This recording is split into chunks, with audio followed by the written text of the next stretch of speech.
Bueno, esta es la segunda parte del webinar que tenemos y son las huertas regenerativas. Este es un estudio de caso que pasó en Nosara y esto es el por qué la compañera Jessica me presentó como el impulsor de las huertas regenerativas aquí. Vean, este es un trabajo que hicimos muchas organizaciones y es, lo voy a decir así, una muy buena solución para la gente que quiera tener agricultura, no sabe cómo hacerlo y quiere hacerlo de una manera sencilla y que es realmente productiva, barata, fácil de replicar, etcétera. Yo estuve liderando este proceso junto con otro compañero que también es ingeniero agrónomo y empezamos a trabajar con esto a partir de la Universidad para la Cooperación Internacional y esto nació cuando la pandemia empezó. El primer sector que se vio afectado fue el turismo. Todos los turistas se fueron, empezaron a despedir un montón de gente en los hoteles y nos dimos cuenta que la fuerza de trabajo se quedó sin nada que hacer. Mucha de la gente tiene tierra o propiedades un poco grandes donde tienen acceso de nuevo a la tierra y hay algunas personas que saben hacer agricultura, ya sea porque sembraban solo maíz o solo frijoles o solo arroz o solo papayas o tenían frutales, etcétera. Entonces, ¿por qué se llama regenerativa? ¿Por qué? ¿Por qué? Yo sé que ustedes han escuchado esa palabra y les voy a ser honesto, es un concepto no tan nuevo que se está utilizando hasta cierto punto de una manera lastimosamente por mercadotecnia, pero sé que los que realmente consideramos que el desarrollo regenerativo provee una solución a la situación actual de cómo es nuestra economía, cómo es que valoramos a la relación de los seres humanos junto con otros seres vivos, etcétera. Aquí es donde les doy un ejemplo. Vean, y ustedes esto lo saben, la mayoría, y si no, entonces lo repasamos.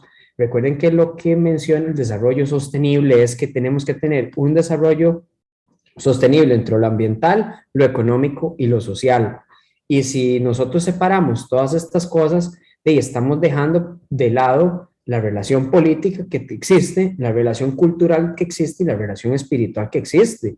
El desarrollo regenerativo implementa estos otros tres aspectos que no están contemplados en el desarrollo sostenible. Ya nos dimos cuenta que desde los 70 que se viene hablando de esto, no hicimos nada de manera sostenible y más bien llegamos a un momento en que la Tierra, y esto se los muestro en este momento la Tierra llegó a un momento en que ya no tiene la capacidad de regeneración como hace unos 10, 15, 20 años.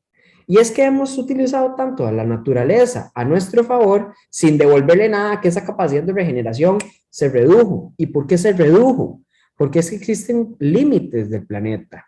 Y el color verde son las zonas seguras, donde podíamos estar coexistiendo con la naturaleza, sacando recursos sin que nada sucediera, pero es que resulta que la agricultura se ha encargado de que por botar bosques y por poner nada más monocultivos, perdemos integridad en la biosfera y diversidad de especies. ¿Y por qué así? Bueno, se los pongo muy simple. Cuando cortamos un árbol y usted cae el árbol, ustedes han visto un montón de pájaros que se van, un montón de mamíferos que se van, toda la vida parece que se borró de ese lugar. O sea, después de muchísimos años de que la naturaleza hiciera algo perfecto, en unos 5 minutos nos paseamos en todo ese proceso. Entonces, la integridad de la biosfera se cayó. Entonces, si ya no existen las mismas especies de antes que puedan regenerar esos espacios naturales, ¿cómo es que vamos a pensar de que el desarrollo es sostenible? No, no, no, no. Tenemos que dar ideas que regeneren. Hay que regenerar. Y yo ya no esto lo estoy pensando por una cuestión económica o mercadotecnia. Se los voy a decir así. Que nosotros hoy tengamos esta computadora acá, conectados con la electricidad, que tengamos agua, que tengamos internet, que tengamos luz, y etcétera, es el ejemplo más vivo de que la gente que estaba antes de nosotros quería dejarnos algo mejor. Y nosotros en este momento de la vida, como seres humanos, estamos a nada de dejarle algo peor a la próxima generación. Porque a mí me dijeron en el 99, cuando entré a primer grado, que el agua se iba a acabar en el 2020. Y curiosamente, en este año empezamos a colocar el agua dentro de la bolsa de valores del Wall Street. Entonces, ¿a quién estamos beneficiando con este tipo de agricultura extensiva que no funciona para nada? Y les voy a mostrar, no funciona para nada porque no genera más empleos, no genera condiciones de trabajo correctas, no captura carbono, no propicia la vida. Y lo vamos a ver de esta manera. Quiero que se concentren de este lado. Compañeros y compañeras, vamos a también ver este otro que está acá. Los flujos bioquímicos, vean, la naturaleza, perdón, la agricultura intensiva ha sido tan mala en su intensividad que lo único que se ha hecho es de buscar moléculas químicas a través de procesos de minería para solventar todas las carencias de nutrientes al suelo. ¿Y eso por qué pasa? Porque cuando usted corta todo, ya no hay formas de hacer compost naturalmente, como se hacía antes. Y entonces usted tiene que suplir con nitrógeno, con fósforo y potasio, y una gama más de macro y microminerales que lo único que están haciendo es que cuando usted los pone ahí, esos gránulos de fertilizante, como les pega el viento, como les pega el calor y como les pegan los rayos UV, eso se volatiliza, compañeros y compañeras, y esto se va a la atmósfera y calienta la atmósfera. Pero si se hace de una manera planificada correcta, ya existen muchísimos ejemplos en el mundo donde tenemos agricultura holística, donde más bien en vez de estar lanzando un montón de emanaciones de miles de gases de efecto invernadero, más bien estamos utilizando a la agricultura como un sumidero, o sea, una forma de meterle carbono. Y entonces, con esta premisa, encontramos que esta camita que ustedes están viendo aquí, que se ve, esta fue la primera que hicimos en Nosara, que se ve tan sencilla, que parece que, no sé, que se ve un poco triste y todo. Vieras qué montón de beneficios tienen. Es fácil de instalar, es fácil de mantener, es muy productiva, es súper educativa, promueve la buena alimentación, promueve la salud física y mental. Esto ha fomentado de verdad que a través de los procesos de agricultura, y quiero que reflexionen de esto, porque ustedes en la gran mayoría tienen o sus padres o sus abuelos aún, muchos de ellos vivieron a través de la cooperación. La agricultura es un ejemplo de cooperación y la civilización ha existido a través de la cooperación, no de la competencia. Y la competencia ha funcionado para un sistema económico, sí, pero eso es aparte. La gente antes se compartía, si yo tenía ñame, usted me daba yucas, si usted tiene frutas, yo le doy esto, nada, nada, nada. Todo el mundo se compartía todo. Y lo voy a aterrizar ahora sí en las escuelas, porque estos mismos ejercicios los hicimos en las escuelas en Nosara. El primer desafío es, y esto lo voy a hablar en términos para las escuelas del área metropolitana, las huellas constructivas de las escuelas. Yo estuve en la República Dominicana. La huella constructiva de la República Dominicana en San Francisco de los Ríos dejó de tener un muy lindo patio trasero y todo eso lo hicieron un planché. Entonces, ¿qué pasa? Que muchísimas escuelas ya no tienen espacio verde de nada. Entonces, si no se cuenta con eso, ese es el primer desafío. ¿Dónde busco? ¿Dónde le instalo? La segunda, normalmente los espacios que tenemos de suelo algunas veces son de relleno. A veces tenemos un muy buen suelo que se rellenó con algo más que más bien perdió la calidad. Entonces a veces nos encontramos que llegamos y lo que vemos ahí es vidrios mezclados o sedimentos de construcciones, de escombros de otras construcciones, etcétera. Y esto al final de cuentas va a ir en detrimento de la calidad del suelo. La otra, yo entiendo la realidad de ustedes como docentes de que tienen muchísimos recargos administrativos y también que el tiempo, el ciclo lectivo, siempre está muy cortado con muchísimas actividades, con las vacaciones y después que ya en noviembre tenemos que hacer evaluaciones porque en diciembre los chiquillos se van. Entonces el tiempo, el ciclo lectivo puede tener procesos de siembra. Entonces hay que ser estratégicos. ¿Qué voy a sembrar? ¿Cuáles son las necesidades que tiene el comedor?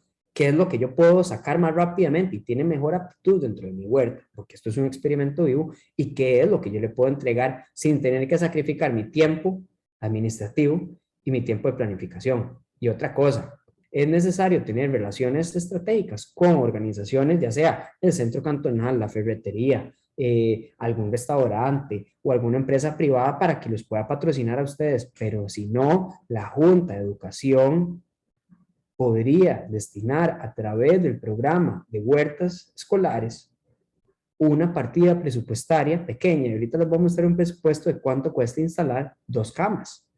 Es necesario contar con el interés del estudiantado. De 30 niños, 10 si acaso les interesa. Y de esos 10, 5 trabajan fuertemente. Y de esos 5, solamente 3 se comprometen en el tiempo a mantener la huerta.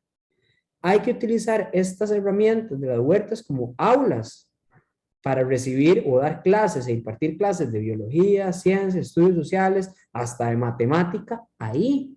Y hacer a los niños partícipes de que la agricultura siempre ha estado. Esto no es solamente los viejos, ni de las grandes transnacionales. No, no, la agricultura siempre ha estado. Y hay que crearles ese interés. Y ahí me parece importante involucrar al personal de la cocina. ¿Por qué? Porque ellas siempre saben lo que sirven y lo que no sirven y los residuos que les quedan.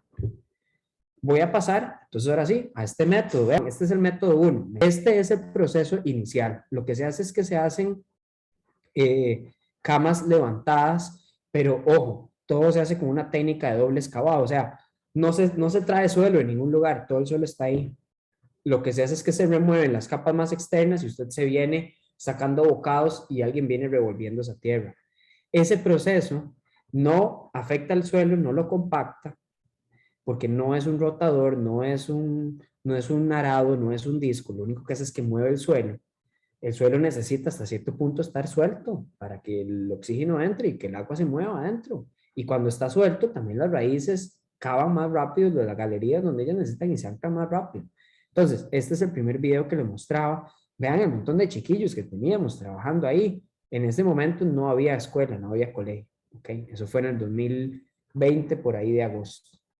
Después pusimos a toda la gente a que siembren estos materiales y se utiliza una cobertura de paja. Son unos centímetros de paja y usted lo que hace son huecos con líneas.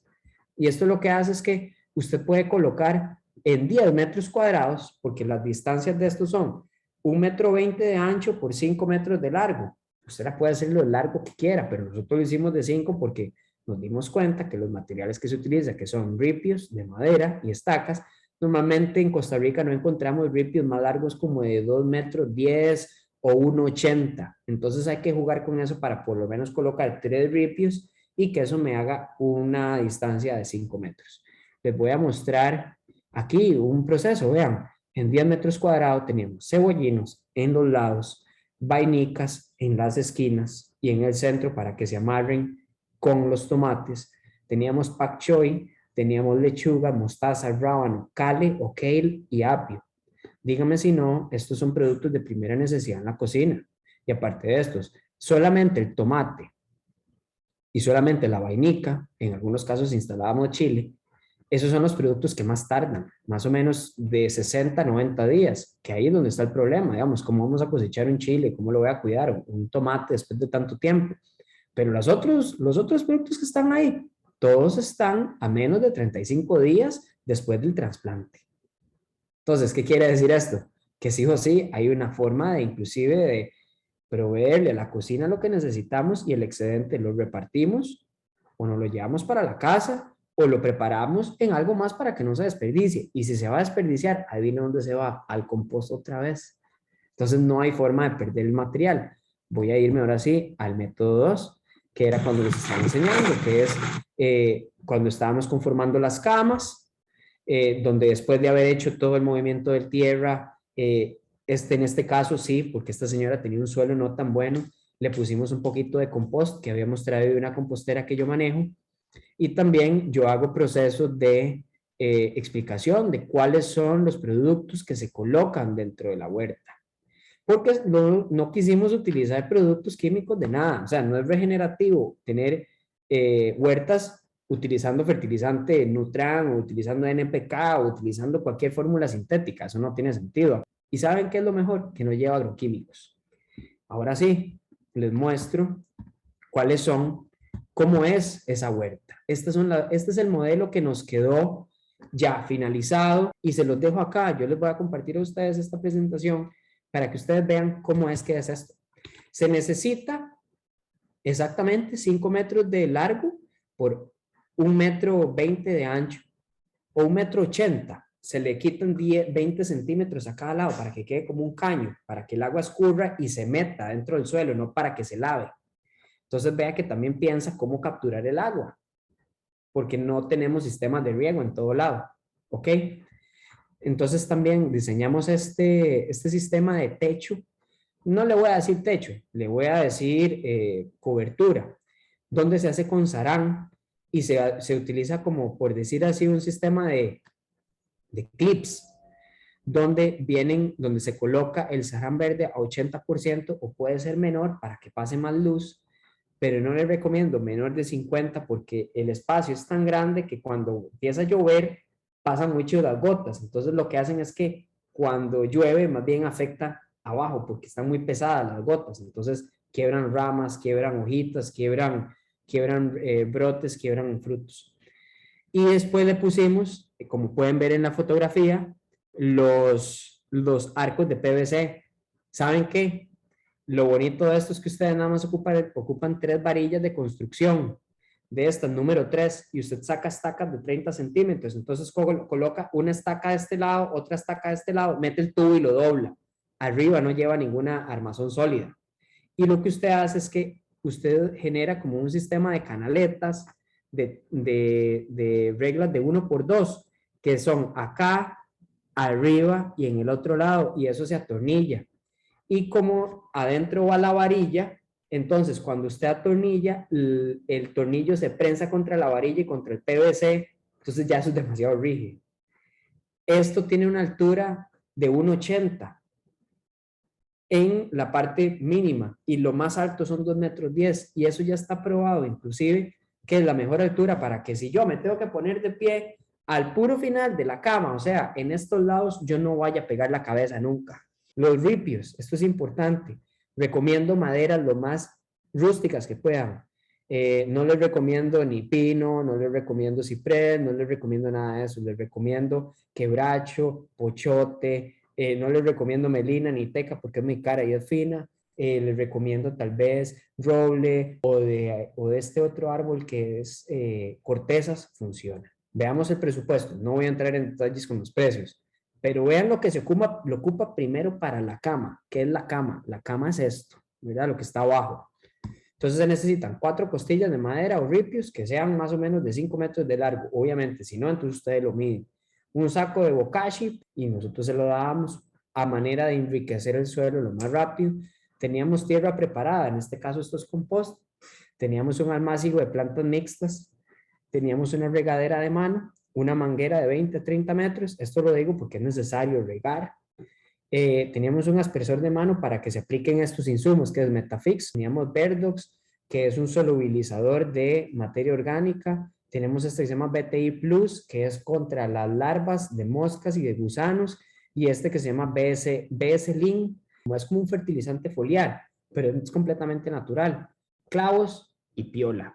Ahora veamos el presupuesto para el techo, que incluye las 2 camas que anteriormente lo vi. Vean que el precio son como 85,000 colones. Puede ser que ahorita, por la situación de la inflación, pueden estar costando 15,000 colones más. Puedo atreverme a decir eso. Pero lo que se necesita son 7 metros de mallas arán verde, 7 varillas de construcción número 3, 6 tubos de PVC, 30 metros de regla de 3/4 por una, 50 tornillos para madera y las grapas. Las grapas se utilizan para grapar el sarán contra la madera y que quede completamente tallado. Ahora sí, vamos a hablar sobre las necesidades y los compromisos. Y vean qué lindo, voy aquí a responder una cosa. ¿Se acuerdan cuando ustedes me preguntaron cómo es que se veía el compost ya listo? El compost, vean que ya parece suelo. Esa es una compostera que tenemos en la escuela de La Esperanza, que yo la estaba manejando constantemente con los niños y las niñas. Empezamos así, de vez en cuando le echan los residuos así, pero después de echarle bastantes residuos cafés por bastante tiempo, exactamente, esto es el ejemplo del 2019, en 8 meses, no, perdón, en octubre, este fue el resultado que tuvimos, empezando en febrero. Entonces, es necesario que haya un estricto uso y correcto uso de la compostera del comedor, desde el comedor, perdón. Que no vayan plásticos, que vayan solamente residuos biodegradables y que tengamos conexión con la gente que nos da el servicio de podas o de embellecimiento de jardín para que tengamos esos materiales. Y cuando vengan momentos, por ejemplo, de cuando se vaya el fin de semana, habrán papás o mamás que tengan suficiente confianza con ustedes, cuando son escuelas tal vez de 3 docentes, 2 docentes, un docente, de que puedan entrar al centro educativo y que puedan ir a echarle agua, que le puedan ir a pegar una ojeada, que no esté, que vean que no se haya caído el techo, que vean que no se hayan quebrado plantas. Eso es importante, porque de nuevo, es el experimento, hay que mantenerlo vivo. Semanalmente, ¿qué se requiere? El riego es diario, todos los días aquí en Guanacaste, por lo menos 2 veces al día, pero que no sea con exceso, es simplemente que mojen el suelo bien y que después se vayan a clase. Y eso les puede tardar mucho, 15 minutos. Es importante hacerlo uno en la mañana, cuando viene saliendo el sol, y hay otro que se haga en la tarde. Es importante aplicar los bioinsumos, o sea, esos materiales que yo les enseñé al puro principio, una vez a la semana. Y eso es lo que tarda más un poco de tiempo. Pero eso se combina con la actividad de deshiervar manualmente todas las que consideremos malezas o que no corresponden ahí. ¿Y cuáles son esas? Plantas que sacan espinas, plantas similares a las gramíneas o a los acates, y otras plantas que hacen flores que no tienen nada que ver con el sistema productivo. Y eso se saca simplemente para que no compitan con los productos que yo quiero. ¿Qué se puede hacer con esos materiales? Usted los lleva a la compostera, o los retira o los coloca en algún otro lugar. Y también ustedes en ese mismo proceso van a ir cosechando algunos productos. Entonces, primero entran, mojan la cama, digamos, mojan las dos, la huerta, cosechan lo que tienen que cosechar, hacen una revisión visual en ese proceso. Si tienen que ese día que les corresponde aplicar los bioinsumos, los aplican, pero antes de aplicar, deshiervan lo que no necesitan y resiembran si es que tienen los almácigos disponibles. Ahora sí, voy a darles ejemplos de los resultados de esa huerta que les enseñé anteriormente. Vean qué lindos estaban estas mostazas. Bueno, ese día ya habíamos cosechado, yo ya había cosechado ese día con los chiquillos. Sacamos un montón de tomates, sacamos un montón de arúgulas, sacamos un montón de mostazas, lechugas. Vean qué bonito. Chiquillos, esto está vivo, esto tiene alrededor de 14 cultivos intermezclados. Ahí hay vida. O sea, para mí eso es demasiado lindo. Vean qué lindas estas otras acá. Vean la calidad. Nada de esto tiene agroquímicos. Ni insecticidas, ni viricidas, ni bactericidas, ni nada. Esa es la fase 3, el seguimiento. Ahora sí, hay algunas preguntas frecuentes que pueden salir de esto. Entonces, Georgina, adelante. Excelente. Bueno, lo que quería era compartirles porque algunos de los participantes nos enviaron unas fotografías sobre su experiencia con huertas. Yendri Castillo es de Punta Arenas. Ella dice que cultivar de forma orgánica y controlar plagas con productos caseros se me dificultó, pero fue muy satisfactorio. Yo no sé si la forma orgánica, como ella la menciona, será más difícil, pero bueno, una de las cosas importantes aquí es la perseverancia, ¿verdad? Les quería decir es que veo acá una compañera que se llama Evelyn Stephanie Chacón Fonseca, que dice cómo se puede atacar plagas sin utilizar nada contaminante. Bueno, vea, compañera, número uno, mejor no utilicemos la palabra atacar, no peleemos. No peleemos con ellos, tratemos de coexistir. Se los voy a decir así. eh, Les voy a dar este ejemplo y quiero, si me puedes devolver la diapositiva. Gracias. Vea que ella dice que se le dificultó. Vean, existen productos caseros, sí, genial, ustedes los pueden hacer, pero existe una casa comercial en Costa Rica que se llama Laboratorios Obregón. En Laboratorios Obregón ellos tienen una gama de todos los productos para controlar absolutamente todo de manera, eh, a manera de bioinsumo. O sea, no es insecticida, no es bactericida, no es viricida, no es fungicida, no, no. Son productos naturales que a través de la acción biológica tienden a solventar problemas que causan otros patógenos o plagas. Y compañera, si usted quiere eliminarlas, adelante, elimínenlas utilizando el insecticida. A mí me parece una irresponsabilidad por el hecho de que hay que manipular un producto que es bastante peligroso. Pero, ¿cómo hace uno para que las plagas, cuando llegan, empezar a disminuir la población de las plagas? Eso sabe cómo se hace. Aplicando constantemente, una vez a la semana, estos productos. Estos productos normalmente parasitan a los insectos adultos porque no hay que pelear contra el gusano, más bien hay que pelear contra el adulto porque el adulto es el que se está reproduciendo y pone huevos y esos huevos son una larva que se comen las hojas o se comen lo que quieran. Hay que controlar a los adultos y los adultos se controlan no de un día para otro. Hay muchas técnicas, compañeros. Se puede utilizar trampas de colores con goma.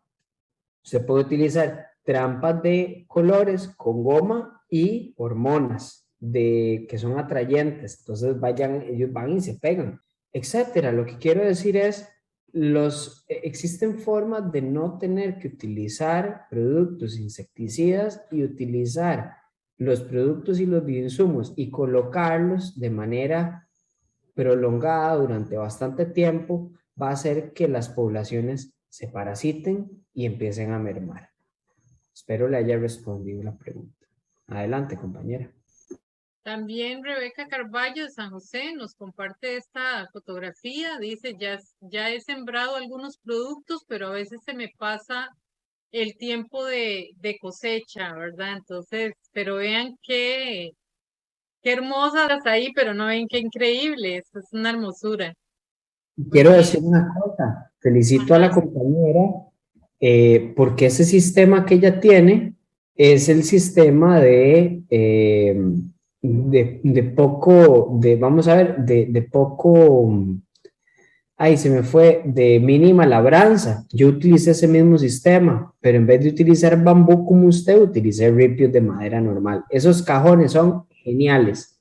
Usted quita, vuelve a sembrar y de nuevo usted tiene productos ahí. Muy bien. Graciela Rodríguez de Punta Arenas dice, bonita experiencia, sobre todo al ver los frutos. Se hizo compost con los recursos disponibles. Y Muy bueno, bien. sí, de las características de las personas pues son distintas y hay que irse adaptando a lo que uno tiene, ¿verdad? Pero siempre hay maneras, eso es algo importante. Vamos a ver. Asdrúbal Rodríguez de Alajuela dice, ha logrado una buena cosecha. Vean el tamaño de ese chile, o sea, es hermoso, ¿verdad? Bien. También por ahí Gabriela, una muchacha Gabriela nos pregunta, María Gabriela, que qué se hace, que cómo va a hacer un semillero para poder ella después trasplantar esas matitas. Entonces, tal vez mientras tanto, si Ok. nos vas contando. Gracias, sí. Yo les invito a que consigan bandejas de germinación, así es como se llaman, son estas bandejas negras que tienen las celditas. ¿Por qué recomiendo eso? Porque cada vez de que usted coloca ahí una semilla y usted hace la mezcla correcta, podría ser compost, un poquito de grasa de arroz y un poquito de suelo, todos bien mezclados, colocándola ahí, colocando la semilla. En el momento en que la semilla germina, ella va a germinar primero hacia abajo, o sea, ella va a tender a ser primero raíz y después simultáneamente va a empezar a hacer las partes de aéreas, pero cuando ellas hacen eso, lo que hacen es que ese adobe se conforma con la forma de esas raíces, valga la redundancia, y cuando usted extrae esa plantita, viene la raíz protegida. Hay gente que normalmente coloca, por ejemplo, en vasos y cosas así y funciona súper bien, pero el problema es cuando no las tiene individuales, sino que las tiene en un grupo. Sacar esas raíces y después trasplantarlas podría presentar hasta cierto punto una manera de causarle un problema radical, o sea, de raíz a la planta porque hay pelitos alrededor de la raíz y cuando usted lo arranca de un solo, normalmente se rompen esos pelitos y ya no tiene una forma de cómo extraer nutrientes. Entonces, yo lo que diría es, si las tiene mezcladas, agárrelo con una cuchara, saque el suelo con la cuchara y tenga el hueco listo. Y va y pone el suelo con la cuchara y lo tapa ahí. Y listo. Genial. Y Ana Montoya de Alajuela dice, buena experiencia. ¿En cuánto logré cosechar? Esto pues nos dice que tuvo su trabajito, ¿verdad? Seguramente esa parte de experimentación para llegar a lograr productos que sí se dieran bien en su terreno, ¿verdad? Que es parte de lo que has comentado, de que en el lugar donde vivimos, pues siempre van a haber cosas que no se dan bien y otras que se dan mejor. Y hay que ir averiguando pues cuáles son, ¿verdad? Daniel. Sí, correcto, correcto. También, bueno, aquí estoy viendo una pregunta que me hicieron en el chat que está relacionada de que si podemos encontrar bandejas de germinación de buena calidad y sistemas de riego un poco más accesibles. Sí se pueden, pero vea, compañera, las bandejas están hechas así por una cuestión de peso cuando usted las vaya a levantar. La bandeja inicialmente se pensó para que fuera desechable. No existe una bandeja que tenga una mejor forma en términos del plástico que utilizan. Más bien yo lo que podría recomendar es que cuando utilicen la bandeja, la utilicen de la manera más, o sea, cuidándola lo más para que lo puedan utilizar unas 4 o 5 veces. Con el sistema de riego accesible, qué buena pregunta. Verán que les voy a ser honesto, a mí me gustan a mí me gusta el tema del sistema de riego y normalmente, adelante, Harold, gracias. Normalmente los sistemas de riego, hay dos formas, o hay mangueras de riego, que son cintas, que esas son como de polietileno, que depende de la presión que tenga se rajan, no me gusta mucho, y hay mangueras de riego de polietileno duro. A mí me gustan un poco más esas porque son más resistentes al calor, a los rayos UV y demás.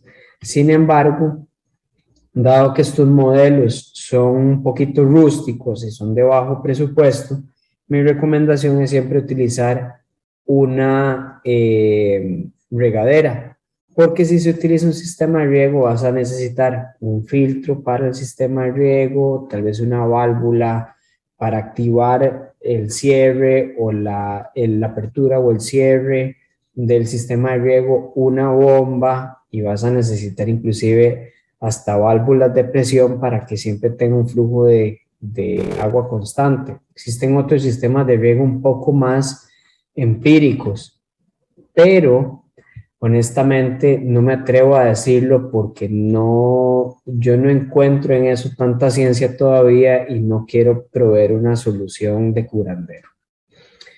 Excelente.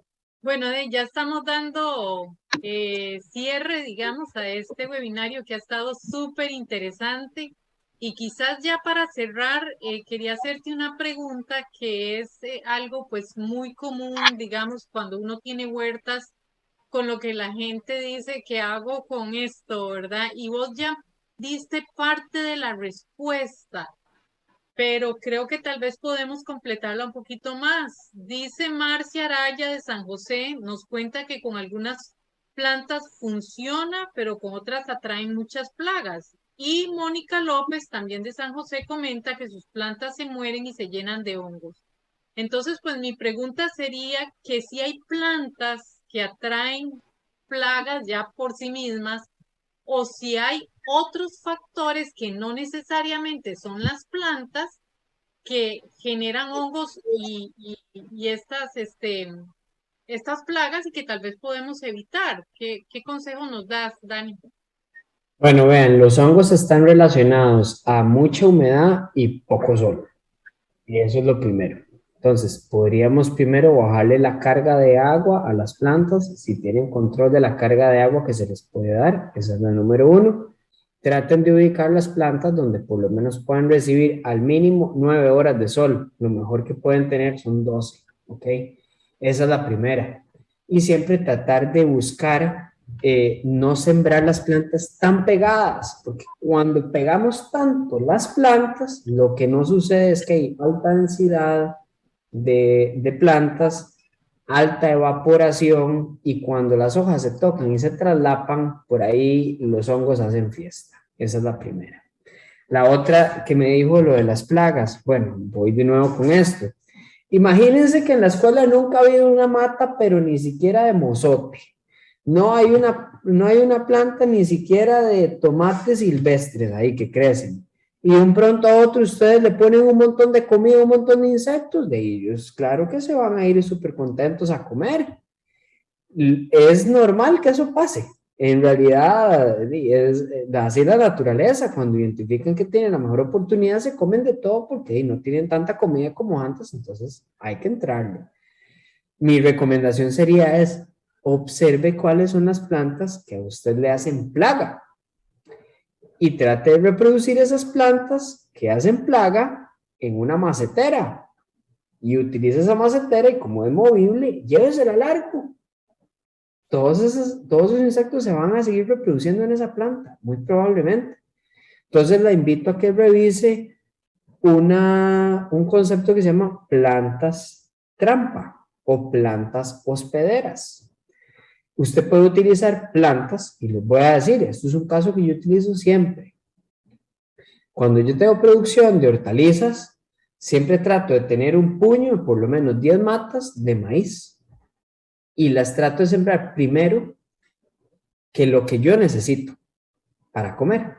Y el maíz, si bien es cierto, tal vez me lo vaya a comer, pero en realidad lo tengo para que todos los insectos, porque el maíz atrae demasiadas plagas, que se vayan y se coman todo eso. Y yo, con lo que yo necesito, que son mis hortalizas, ellas no se van a ver afectadas. Usted tiene que proveerle también a los insectos comida para que ellos se coman lo que usted no va a necesitar. Esa es una recomendación. Y la otra, es un poco complejo que las plantas traigan plagas de insectos. Cuesta mucho, se dan casos, pero es más común que existan enfermedades en los semilleros o en las bandejas de almácigo. ¿Por qué? Porque a veces no las lavan o a veces la semilla, cuando creció y se hizo la planta y se estableció, no le dieron las mejores características y como son muy tan nobles y tan susceptibles y tan jóvenes, les pegan ahí. Y usted después llega y trasplanta, perdón, y esa planta crece con ese problema. Hay muchas veces no es un problema que incida económicamente en que usted perdió toda su cosecha. Hay veces que sí lo pasa. Entonces, aquí la recomendación es también observe qué plantas tienen mejor aptitud para crecer en lo que usted está y especialícese en producir lo que a usted mejor le sale. Voy a darle un ejemplo. Usted es la mejor sembrando culantro coyote, culantro castilla, rábanos y cebollinos, pero le va súper mal con los tomates. No haga tomates, concéntrese en las otras cosas y saque eso de la mejor calidad.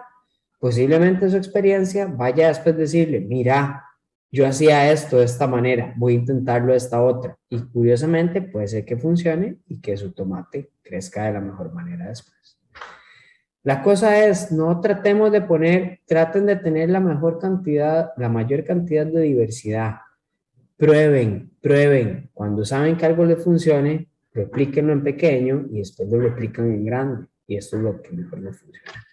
Regina, muchísimas gracias. Jessica, muchísimas gracias. Yo les agradezco de verdad a todas las personas que han estado acá. Vi que llegaron 48 personas. Gracias por su tiempo. Disculpen por haberme alargado 2 horas. Este es un tema tan lindo que no puedo hablar más rápido, no lo puedo hacer más laxo, no lo puedo hacer mal. Esto se tiene que hacer bien. Los invito a que puedan continuar ustedes con estos experimentos. No se desmotiven. Les va a quedar mi número de teléfono. Si en algún momento necesitan consultarme algo, con muchísimo gusto puedo estar disponible, aunque esté aquí en Osara, pero anímense. Y los invitamos a seguirnos en nuestras redes sociales, Movimiento Guardianes, en Facebook, nos pueden seguir también en Instagram, en YouTube, tenemos muchísimos videos para ustedes. Y de verdad, muchísimas gracias a Daniel, que es tan apasionado, que he tenido la dicha de trabajar con él acá en la comunidad de Nosara, en 8 escuelitas que estamos trabajando para que se conviertan en estas escuelas modelo, que realmente se conoce como cuando vivimos en paz y armonía con el ambiente, es el rumbo al que queremos llegar como país. Entonces, de verdad, muchísimas gracias por sacar este rato para seguir aprendiendo y creciendo juntos.